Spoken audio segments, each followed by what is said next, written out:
ओम श्री सिद्धेश्वरीश्वर सद्गुरुभ्यो नमः। ओम श्री सिद्धेश्वरीश्वर सद्गुरुभ्यो नमः। ओम श्री सिद्धेश्वरीश्वर सद्गुरुभ्यो नमः। परम पूज्य आचार्य भगवान श्री सिद्धेश्वरीश्वर जी महाराजा से हमारा कोई परिचय नहीं। पंकज और वासना के बीच हमारा निवास स्थान। आराधना के लिए नारायण नगर संघ में हमारा जाना होता था। सुबह पूजा दर्शन के लिए नजदीक में ही जिनालय, पर्युषण की आराधना के लिए नारायण नगर संघ। धर्म की ज्यादा अनुकूलता भी नहीं और इच्छा भी नहीं। शायद इसीलिए इतने वर्षों से पंकज सोसाइटी के पास रहने के बावजूद पंकज के जिनालय का दर्शन करने या उपाश्रय में वंदन करने के लिए जाने का भाव भी उत्पन्न नहीं हुआ। पंकज श्री संघ में परम पूज्य पन्यास श्री राज रत्न विजय जी महाराजा का चातुर्मास हुआ। मुंबई में रहने वाले हमारे एक स्वजन ने बताया कि पंकज में पूज्य गुरु भगवंत पधारे हैं, उनके दर्शन हेतु जरूर जाना। मेरी तो इच्छा नहीं थी, पर उनके कहने की वजह से पंकज में जाना हुआ। पर्युषण के बाद रात्रि के समय दादा की निश्रा में चल रहे तात्विक प्रवचन में बैठने का अवसर मिला। एक दिन उनके शिष्य को मैंने वहाँ विराजमान परम पूज्य आचार्य भगवंत श्री सिद्धेश्वरीश्वर जी महाराजा के जीवन के बारे में पूछा। उन्होंने दादा के जीवन के बारे में थोड़ी बातें मुझे बताई। दादा की बातें सुनकर मेरी आंखें अहोभाव से और मुख आश्चर्य से खुला ही रह गया। अंदर से एक प्रश्न उठा कि अभी कुछ ही वर्ष पूर्व यह महापुरुष पृथ्वी को पावन कर रहे थे। दादा की बात सुनने के बाद कोई दादा का न हो जाए, ऐसा कैसे संभव है? मैं भी दादा का हो गया। भादवावदी 14 का दिन यानी दादा की पुण्य तिथि का दिन पंकज श्री संघ ने दादा के सम्मुख अद्भुत रंगोली वगैरह की रचना करवाई और पूरे दिन दादा के प्रभाविक जाप का अखंड आयोजन किया। कोरोना का वातावरण होने के बाद भी दिन भर बहुत सारे भक्तजन दादा का जाप करने के लिए आते ही रहे। हमारा परिवार भी दादा के जाप में जुड़ा। उसके बाद हर गुरुवार को मेरी मम्मी दादा के प्रभाविक जाप में आती रही और दादा को अपने अंतर में बसाती रही। लगातार 5 गुरुवार मम्मी दादा के जाप में आई। वे दादा के जाप, स्तवना और 27 से भावित हो गई। स्तुति और प्रदक्षिणा के द्वारा वे दादा के नजदीक पहुंचती गई। हर गुरुवार को दादा के जीवन के अद्भुत प्रसंग सुनकर वे दादा से प्रभावित होती गई। एक दिन की बात है, अचानक मम्मी को तेज बुखार आ गया। हालांकि कोरोना के लक्षण नहीं थे, पर बुखार उतर ही नहीं रहा था, इसलिए कोरोना का टेस्ट करवाया। रिपोर्ट नेगेटिव आई। दवाई चल रही थी, पर बुखार नॉर्मल ही नहीं हो रहा था। 8 दिन के बाद फिर टेस्ट करवाया, वो भी नेगेटिव आया। इधर बुखार उतरने का नाम ही नहीं ले रहा था। 5 दिन बाद तीसरी बार रिपोर्ट करवाई। इस बार मम्मी कोरोना पॉजिटिव आई। इतने दिन तक बुखार होने से मम्मी शारीरिक और मानसिक रूप से बहुत कमजोर हो चुकी थी। सांस की बीमारी भी हो गई। अन्य बीमारियां तो थी ही। परिस्थिति को देखते हुए मम्मी को हॉस्पिटल में एडमिट करना जरूरी लग रहा था, पर मम्मी स्पष्ट शब्दों में मना कर रही थी कि मैं हॉस्पिटल में तो जाऊंगी ही नहीं। मम्मी को मनाने के बहुत प्रयत्न किए, पर मम्मी टसे मस नहीं हुई। घर में भला कितनी ट्रीटमेंट मिलेगी? आखिर घर की एक मर्यादा थी।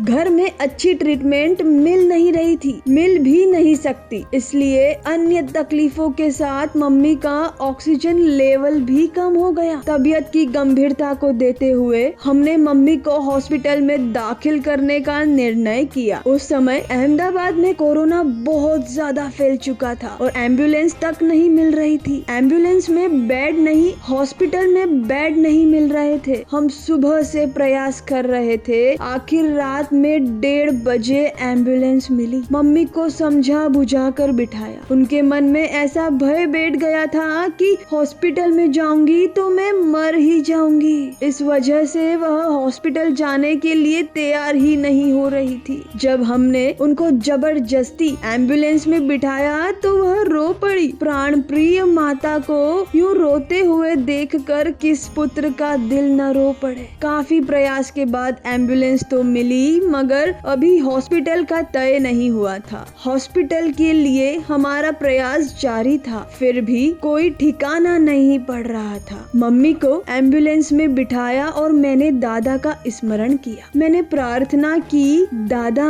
मैं मम्मी को लेकर कहाँ जाऊंगा, अब आप ही रास्ता बताइए। अंतर से यह प्रार्थना चालू थी। तभी मेरे मित्र का फोन आया कि सिविल हॉस्पिटल में जगह मिल गई है, मम्मी को सिविल में लेकर आओ। हम तुरंत ही सिविल हॉस्पिटल पहुँचे। सही समय पर मम्मी को योग्य इलाज मिल गया। हमने दादा का अत्यंत आभार माना। एक दिन मम्मी को सिविल में रखने के बाद हमने मम्मी को अहमदाबाद की श्रेष्ठ प्राइवेट हॉस्पिटल में ट्रांसफर किया। वहाँ भी जगह मिलने की कोई संभावना नहीं थी, पर दादा के प्रभाव से जगह मिल गई। उस हॉस्पिटल में मम्मी को 5 दिन तक रखा। 5 दिन के बाद मम्मी को छुट्टी दे दी गई और कहा, अब आप अपने घर जा सकते हो। अभी 6 दिन पूर्व ही जो रोगी कोरोना पॉजिटिव आया है और गंभीर बीमारियों से ग्रस्त है, उस रोगी को 6 दिन बाद ही हॉस्पिटल वाले छुट्टी दे रहे थे कि आप घर जा सकते हो। मैं स्वयं डॉक्टर साहब के पास गया और कहा, यदि आपको जरूरत महसूस हो रही हो तो अभी कुछ दिन और मम्मी को हॉस्पिटल में रखिए। मेरी मम्मी पूरी तरह स्वस्थ हो जाए, उसके बाद ही मुझे उन्हें घर ले जाना है। डॉक्टर ने जवाब दिया, मरीज को स्वस्थ करने की ताकत तो सिर्फ परमात्मा के पास होती है। हम तो उनके आदेशानुसार कार्य करने वाले कार्यकर्ता है। सबसे बड़े बॉस का आदेश आ गया है कि वह स्वस्थ हो गई है, इन्हें घर भेज दो। इसलिए हम इन्हें घर भेज रहे हैं। आप कोई चिंता किए बिना अपनी मम्मी को घर ले जाइए। मैं आश्चर्य में डूबा हुआ था कि ये डॉक्टर साहब भक्त की भाषा क्यों बोल रहे हैं। मैंने मम्मी के पास जाकर जब डॉक्टर की बात कही, तब मम्मी कहने लगी, बेटा दादा का आदेश जब कर्मसत्ता को और कुदरत को भी मानना पड़ता है, फिर डॉक्टर की तो क्या बात। बेटा तुझे पता है कि मैं हॉस्पिटल में आने के लिए राजी नहीं थी, क्योंकि मेरे मन में भय था कि यदि हॉस्पिटल में जाऊंगी तो मैं वापस घर नहीं जा पाऊंगी। पर मुझे दादा ने बचा लिया। हॉस्पिटल में रोज रात को दादा मुझे दर्शन देने के लिए पधारे हैं। बेटा हमने तो दादा को सिर्फ एक ही रूप में देखा है, ऊर्जा तीर्थ पंकज में दादा गुरु भगवंत की मूर्ति। ऊर्जा तीर्थ पंकज में दादा गुरु भगवंत की मूर्ति के जो दर्शन किए, उसके अलावा कभी भी कहीं भी हमने दादा के किसी अन्य रूप में दर्शन नहीं किए हैं। परंतु इन 5 दिन में मैंने दादा के बिल्कुल ही अलग अलग रूप में दर्शन किए हैं। छोटे रूप में, बड़े रूप में, बालक के रूप में, वृद्ध रूप में। दादा ने मुझे ऐसे दर्शन दिए हैं कि उनके दर्शन से यह हॉस्पिटल भी मेरे लिए स्वर्ग बन गया है। इसलिए इन 5-6 दिन में मैंने कभी कोई शिकायत तक नहीं। जब दादा साक्षात आकर दर्शन दे रहे हो तो ऐसे अवसर पर भला किस बात की शिकायत हो। बेटा डॉक्टर ने तो तुम्हें छुट्टी देने की बात अभी की है, पर दादा ने तो कल रात में ही मुझे बता दिया था कि कल तुम्हें घर जाना है। फिर मुझे डॉक्टर की बात से कौन सा आश्चर्य हो सकता है।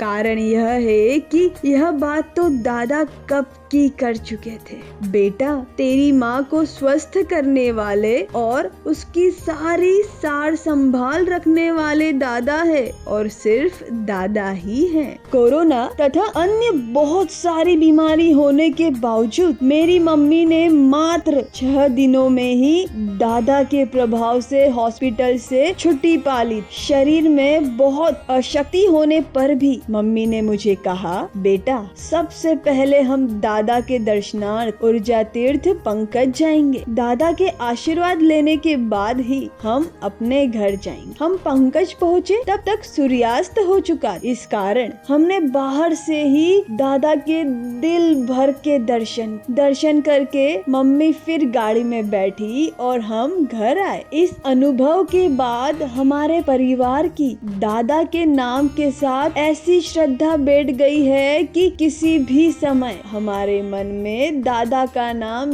कोई भी तकलीफ आए, मन में दादा का जाप शुरू हो ही जाता है और दादा का जाप शुरू होने के 10 मिनट के बाद तकलीफ रवाना हो ही जाती है। ऐसा हम सबका अनुभव है। कौन कहता है कि दादा जीवंत नहीं है? दादा जीवंत है और हाजरा हजूर है, यदि अंदर की श्रद्धा जीवंत हो तो।